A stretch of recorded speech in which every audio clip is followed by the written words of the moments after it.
Coming up next on the Jeff Crilley Show, we'll be talking about all things real estate investing with a local real estate mogul. That's just ahead.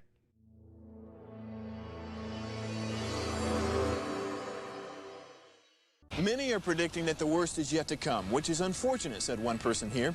Until now, they've enjoyed the reputation of being the nation's icebox. Watched a burglar in his home this morning by webcam. As a journalist of over 25 years, stories are what make my world turn. Reporting live from the Dallas newsroom tonight, Jeff Crilley, Fox 4 News. But in 2008, I took the jump from my familiar life and started a PR firm from my home. We're talking about anyone with a camcorder like the one I'm using becomes a television network. We started slowly growing the company, and we now have over 100 clients, and we've branched into the world of live digital broadcasting. I now own 8 different TV studios and have a huge team, and the stories that I now get to share are sometimes the most important of my life. Life has a funny way of coming around full circle. This is the Jeff Crilley Show. Well, if you looked at the Forbes list of the wealthiest people on the planet, just about all of them have real estate investing in their portfolio. The stock market can go up and it can go down. There have been stock market crashes. Anybody who watched the stock market in the last year or so knows the tums that you need to take when the market has a crash. But real estate seems to be very consistent across time. Let's talk about that today with Alex Hemani. He is the CEO and president of ALNA Properties. Thank you for coming on the show. Thanks, Jeff, for having me. I really appreciate it. All right, so I want the audience to hear your story of getting involved, because you're a self-confessed serial entrepreneur, and you get into real estate at kind of like a weird time. At the worst time you could ever imagine. I moved here in Dallas in January of 2005. Didn't know what I was going to do, and thought about building some homes here and there. And that's what I was doing, dabbling into when I was in Florida. And I realized here that houses were cheap. So it wasn't that profitable to build. So I started buying a few properties here and there, single family homes, and turning them into rentals. And then the crisis hit. You know, the economy fell off the wagon, and housing took a dump, right? Fell, and I saw an opportunity that let's buy these properties at a discounted price and turning them into rentals. So I started, you know, and in real estate, you always need leverage, you need financing, right? So at that time, where do you get financing from? So you had to go to your local banks. You walk into your local banks. I went to about 150 of them, and they all laughed at me. Let me get that straight. 150 banks. 150 banks I walked into in the Metroplex, and they all laughed. They were like, "You're crazy. No one is buying homes. Everybody's foreclosing on homes. The value of homes are going down. You know, we're in the middle of a crisis, and you want to buy these things, right? It's like catching a falling knife." And no banks are in the business of making money and not making risky loans. I get that, right? So the answer is no. You know, politely some of them looked me in the eye and said, "You're crazy." Talk to me about tenacity for a second, because I think there's a lesson that all of us can learn, regardless of whether the viewer gets into real estate investing or not. But I mean, after the first bank said no, you could certainly have said, "Okay, well, bad idea." Our second bank says no. Third bank says no. I mean, what keeps you going? Your vision. If you believe in something, like I believe to my core that these assets, this space was going to be an institutional space, and it was going to grow in value, and this was the play. Believed it in my core. So whether the other guy believes it or not and laughs you out of the room, so be it. But if you believe in it, then you just keep moving forward on it. Wow, I want you to listen to this man, because he was crazy like a fox. That turned out to be a very wise move, didn't it? You know, if you think about it, and I've been speaking on panels for over a decade, and when I first started speaking, you know, single family rental space still was not an institutional space. Wall Street was not involved. They didn't create it as an asset class. You can go back and you can say, look, multifamily is an asset class that's traded on Wall Street. Commercial is, you know, industrial is, but single family rentals was not.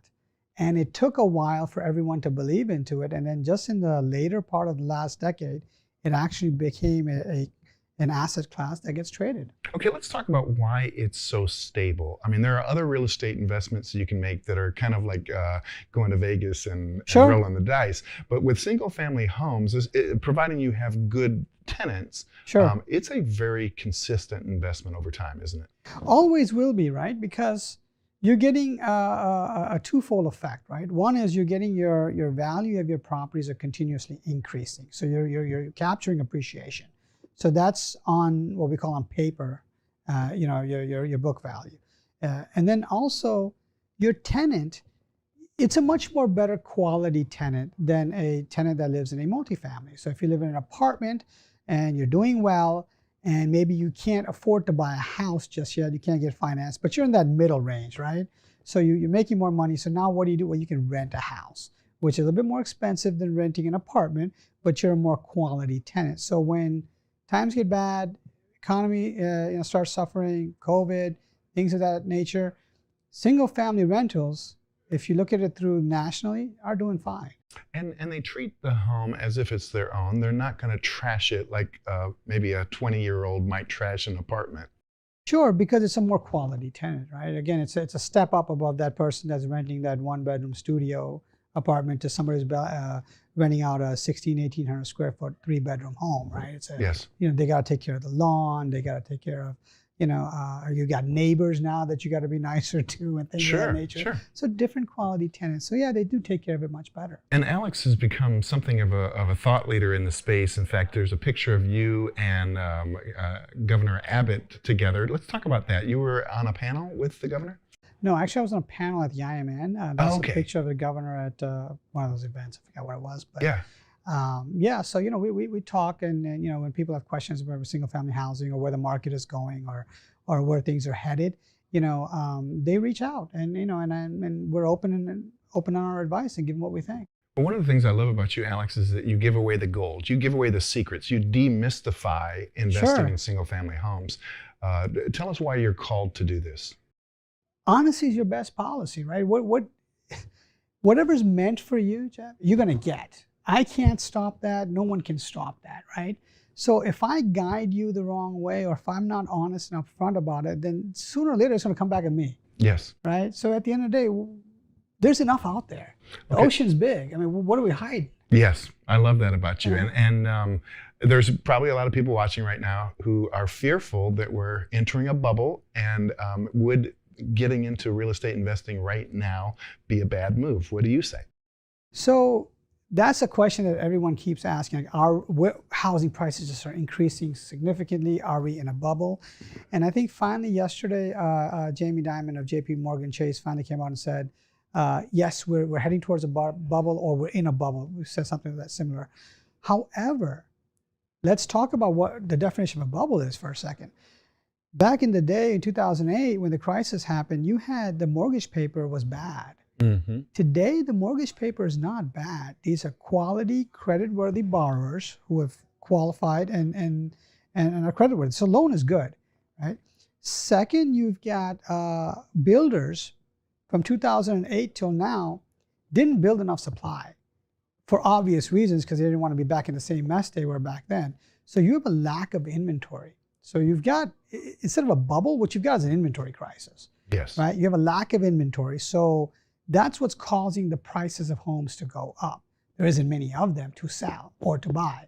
So I wouldn't call it a bubble.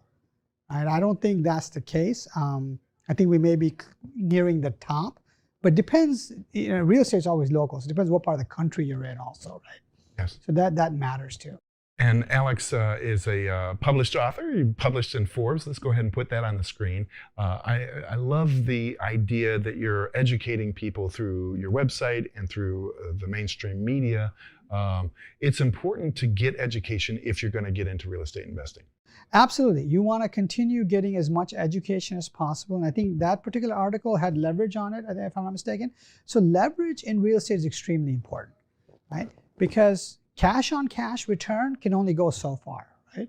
But when you add debt on top of it, your cash on cash return goes exponentially higher. Yes. So leverage is extremely important, but too much leverage is never good either. So let me make that clear. Well, you wrote a great blog that I was reading before you came in about some top mistakes that people make. And one of the mistakes was putting too much money into the house that you'll never get back. Yes. So if you're if you're turning a house into a rental property, right? What good does it do you to put the highest end fixtures in, or put in the best granite countertops, or put in the best. So a lot of new investors that come in and they buy that house and they want to turn it into a rental, they look at it from an emotional point of view rather than a business point of view, right? Yes. So that's important to distinguish. So as an emotional point of view, they want to make that house so pretty and so beautiful, but the rent is still going to be the same.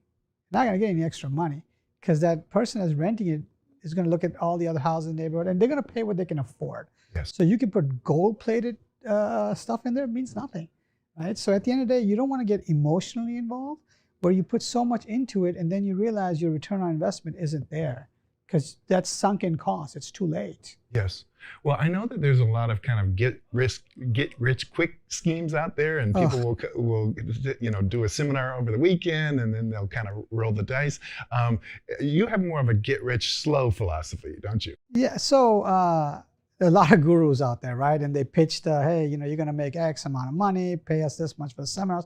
I don't do seminars, and I'm not a guru, right? I don't want to charge people to give them advice. I don't believe in that. I think that's just, it's a business model for others and it works great. They've made millions doing it and kudos to them, but that's not who I am as a person, right? So somebody picks up the phone or see on the street or even interviews like this and you ask a question, we're going to answer it, but we don't want anything in return. Yes. Right? We're not asking for nothing in return, right? There's nothing you're going to provide to us that's going to be important to me that you're giving. So the get rich schemes are out there. The slow and steady always wins the race. That's been the philosophy from day one, right? So the people that bought rentals back when I was buying it and continued buying them, every year you've seen an appreciation in your property. Yes. Right? So that slow and steady won the race at the end of the day. Absolutely. Be the turtle rather than the hare. I mean, and Alex is not resting on his laurels. You've gotten into commercial real estate as well. so our next opportunity venture we're seeing now is we're looking at, we're saying, where is there a problem in this whole real estate space? What asset class is either struggling or about to struggle, and we all know what it is. It's the office space, right? We're looking at it and COVID finishes up. Are people going to come back to the office? Are they not going to come back? No one knows these answers just yet, right? And even if they do come back, companies have gotten smarter and figured out, well, do we really need all this space, right? Do we really need all these people in the office? And some people who are working from home want to stay working from home. So that office space is the most shakiest space in the real estate class. So something that I've come up with is taking an office building and now turning it into a multifamily. So you've got this asset class that's going to struggle or struggling, and you've got this demand of people needing a space to live that isn't out there, right? So what do you do? So why not merge the two? Brilliant. Right? So so I bought my first commercial building in December of last year, and we took architects and we turned it into a plan of how many apartments we're going to be able to put in there, and we took it to the city, and the city approved our plans. So we are going to be doing our first private equity raise for that project maybe 30 days from now. And since we already approved with the city, we're going to probably start construction sometime this summer, be done next summer. And now we just did something that, and I'm sure others are going to follow, as it always works that way, right? But I still want to be at the beginning. Yes. Like I was with the housing of this new venture. I want to be the forefront guy, and then others will come and they'll probably surpass me and whatever. That's great. But I still want to be the guy that started it. Alex, thank you so much. You've been a great guest. We're going to have you back in again soon. No worries, anytime. We're going to end by putting up the website so people can get in touch. AlexHemani.com is the website. Thank you so much. You're welcome. Thank you, Jeff. You bet. That's it for now. We'll see you next time.